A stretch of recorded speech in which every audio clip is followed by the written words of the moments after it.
Last year wasn't the best of times to be Call of Duty. The reveal trailer for 2016's Infinite Warfare is the second most disliked video on YouTube, right behind everyone's favourite song of 2010. Activision were made into a laughingstock after Battlefield 1 dropped their own trailer, so it only made sense for Call of Duty to follow suit by ditching the futuristic warfare theme and go right back to World War II. Welcome to the bloody first. You're a long way from Texas, farm boy. The fact Call of Duty is turning back the clock to find its roots was supposed to signal a turning point in the series and a possible return to form, but unfortunately, that's not entirely the case. At least for the multiplayer I got to try out last weekend. Through and through it's the same old Call of Duty, but with some slight deviations for soldier classes. You can pick between 5 groups and each corresponds to a different weapon type.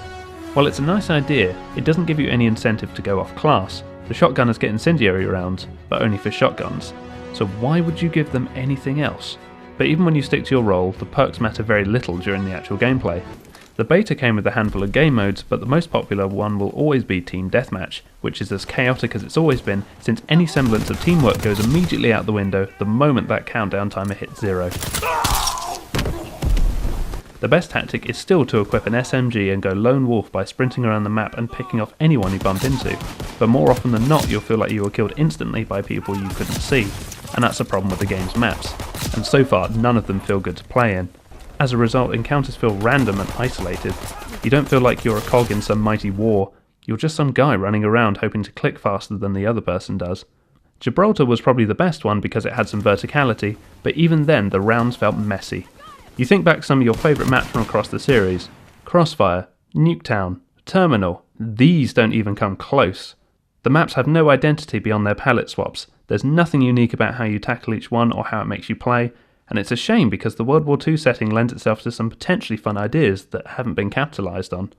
There is some joy to be had here, since the respawns are almost instant it keeps you in the action, plus the excitement of earning and holding on to a good kill streak is still here, but again because the maps force you to bump into so many people, it can be hard to actually secure one. It took me 2.5 hours until I had enough of the missile drop, and I was treated to one of the slickest gameplay animations I've seen in a while.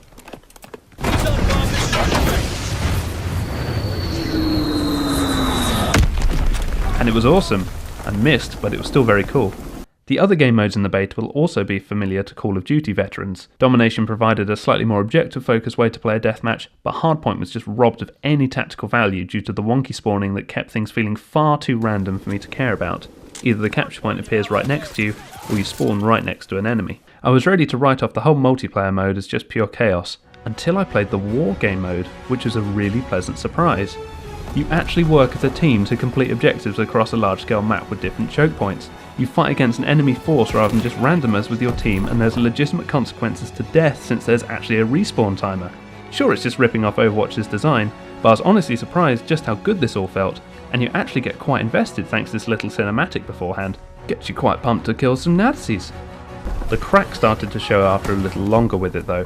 While the map's design is better, there are still these barriers that stop you from flanking enemies properly.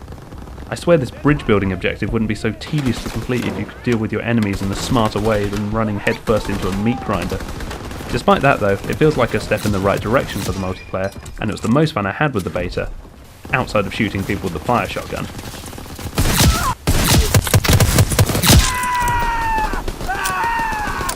Going back to World War II has so far been a missed opportunity for Call of Duty, but every now and then you get little glimpses into how the setting inspires some of the game's moments.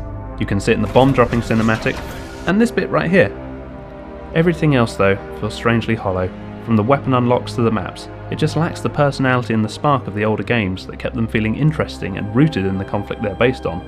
Call of Duty is a series that is so desperate for a shot in the arm, but it remains to stick religiously to the multiplayer formula that made it popular 10 years ago. And it's a shame too, because I had some high hopes for this one. But hey ho. We've lost!